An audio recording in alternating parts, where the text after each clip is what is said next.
If you've ever accidentally walked into the wrong room, imagine doing it through a glowing ice tunnel that spits you out into the jaws of a hungry polar bear. Dory had always believed she possessed excellent navigation skills. After all, she once found a half-buried bacon sandwich from 3 blocks away.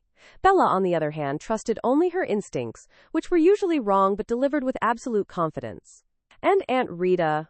Well, Aunt Rita trusted no one, especially not mysterious glowing tunnels in the middle of Antarctica. But when the ice beneath them cracked and the swirling blue light swallowed them whole, they had no time for careful decision-making. "Hold on!" Aunt Rita had shouted, gripping both dogs by the scruffs like furry suitcases as they tumbled through time, space, and what smelled unmistakably like peppermint. When they landed, face first, in a snowdrift, Bella was the first to poke her head out. "Are we home?" she asked, blinking frost off her eyelashes. "No." Dory sniffed the air, then frowned. "If this is home, our neighborhood smells like fish popsicles and bad decisions." Aunt Rita brushed snow off her coat, stood up, and squinted at the horizon. No penguins. No ice cliffs. No familiar Antarctic research station. Instead, stretching across the vast white landscape was a quiet, eerie world, bathed in pale northern light. Bella gulped. Aunt Rita, did we take the wrong tunnel?" Aunt Rita exhaled slowly. "Yes, Bella, we did. Welcome to the Arctic." Dory's eyes widened. "Wait, the Arctic? Isn't that where the giant murder marshmallows live?" Bella blinked. "What giant murder marshmallows?" "You know," Dory whispered, "white bears. Huge. Deadly. Always look like they're thinking about eating you with a side of ketchup." Aunt Rita rolled her eyes. "Relax. If we stay smart and move quickly, we'll find another tunnel before anything dangerous shows." A low rumble echoed over the ice. Bella froze. Dory froze. Aunt Rita froze, though her eye twitched. The rumble came again, deeper, closer, and accompanied by the soft crunch of massive paws trudging across snow. "Oh no," Bella whispered. "The murder marshmallow found us." Dory dove behind Aunt Rita. Bella dove behind Dory. Aunt Rita simply squared her shoulders as a giant shadow stretched across the snow. A polar bear, big enough to need its own zip code, rose from behind a snow ridge. Its fur shimmered in the pale light, and each puff of breath came out like steam from a dragon that had eaten an entire freezer. The bear blinked. The dogs blinked. Aunt Rita did not blink. "Oh, biscuits," Dory whispered. "We're appetizers." Bella whimpered. "I don't want to be eaten. I'm not even seasoned." Aunt Rita rolled her eyes. "Do not run!" Bella instantly ran. "Bella!" Dory yelped and sprinted after her.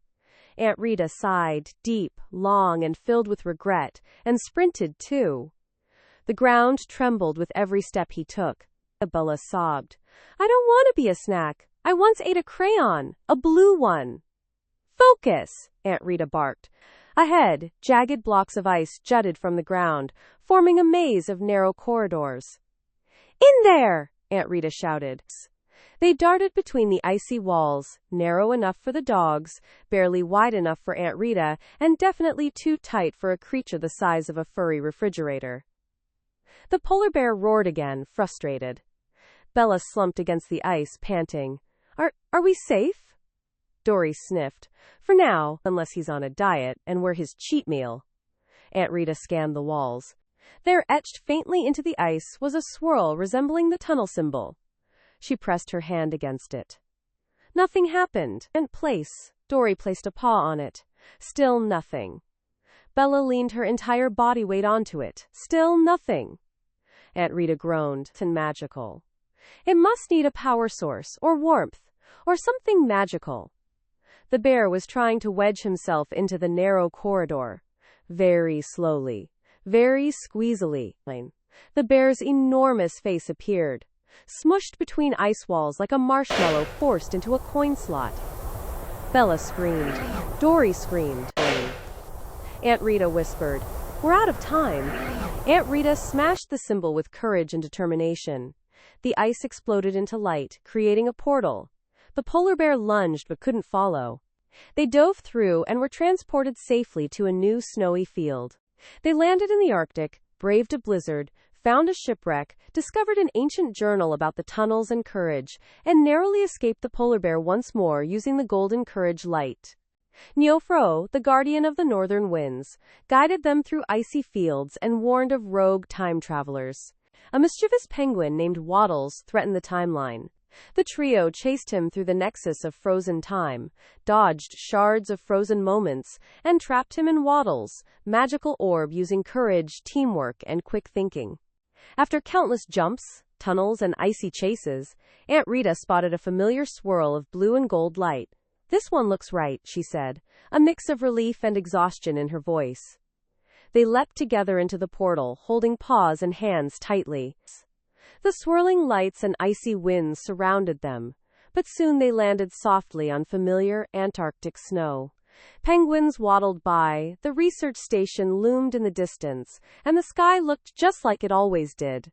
Bella collapsed onto the snow. We made it! We're home!" Dory shook off the cold and smiled. "I can't believe it! All those adventures and we're alive! And actually home!" Aunt Rita knelt and hugged both dogs. "You were brave, all of you. Courage, teamwork, heart. That's what got us through." They stood together, looking out at the snowy horizon, the sky ablaze with the soft pink of dawn. The wind carried stories of their adventures, echoes of magic and courage. Bella wagged her tail slowly, still awestruck. "I never want to forget this, but I also never want to do it again." Dory laughed. "Agreed, for today at least. But the memories, they're incredible." Aunt Rita smiled. "And now we have stories to tell. Tales of polar bears, time-traveling penguins, and guardians of the frozen winds. Adventures that will stay with us forever." And for the first time in days, all three of them felt a sense of wonder, awe, and deep gratitude. They had survived the impossible, seen the unimaginable, and returned home changed forever. As they curled together in the snow, the sun rose higher, casting golden light over the Antarctic landscape, reflecting the warmth, courage, and friendship that had carried them through every challenge. Back at the cozy Antarctic station, Aunt Rita lit the old stone fireplace. The flames crackled warmly, casting dancing shadows on the walls. Bella and Dory sprawled on a thick wool rug, like two furry pancakes, still recovering from their multiverse marathon. Aunt Rita sipped hot cocoa, the kind with extra marshmallows, and glanced at the dogs. "Well," she began, "I suppose we should talk about the incident." Bella perked up. "You mean the giant Arctic murder marshmallow?" Dory snorted. "Bella, for the last time he was a bear, not a dessert gone rogue." Bella shook her head. "Nope, I refuse. Any creature that big and fluffy is definitely at least part marshmallow." Aunt Rita chuckled. "I don't know what was scarier, his roar or the look on Bella's face when he squeezed into that ice corridor." Dory burst into laughter. "Hello. She looked like someone told her bacon was illegal." Bella gasped dramatically. "Don't even joke about that." Aunt Rita leaned back in her chair, letting the warmth sink into her tired bones. "Honestly, though, when he smushed his face between those ice walls, I swear he looked like he was deciding whether we'd taste better sautéed or deep-fried."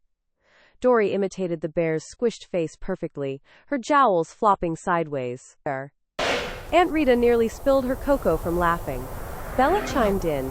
"Do you remember when he tried to wiggle closer? His butt was shaking like a Jell-O salad at a church potluck." All three erupted in hysterics. Dory wiped a laugh tear from her eye. "I still can't believe you told us not to run. Who doesn't run from a polar bear?" Aunt Rita lifted a finger, a lady, with dignity. "And great cardio." Bella rolled onto her back. "Well, dignity left my body the second he roared. I think my soul briefly visited another dimension of them." Dory grinned. "Same. I'm pretty sure I screamed in 5 different languages." Aunt Rita smirked. "And yet, somehow, we survived." Bella nodded proudly. "Thus, thanks to pure courage and slightly panicked improvisation." Dory raised her paw. "Mostly panicked improvisation." Aunt Rita clinked her cocoa mug against Dory's paw. "I'll drink to that." For a moment the room fell quiet, soft, peaceful, safe. Thus. Bella sighed contentedly. "You know, I'll never forget that bear." Dory grinned. "Yeah, he'll haunt my dreams forever, but like, in a funny way." Aunt Rita nodded. Well, if we ever see him again, remind me to give him a stern lecture on personal space." The dogs laughed so hard they rolled across the rug. The fire crackled, the cocoa steamed, and the three unlikely adventurers, heroic, exhausted, and deeply bonded, sat together, reliving the wildest journey of their lives with warm hearts and aching cheeks from laughter. Their home was safe, their world was quiet, and they had stories that would make even the bravest explorer spit out their coffee.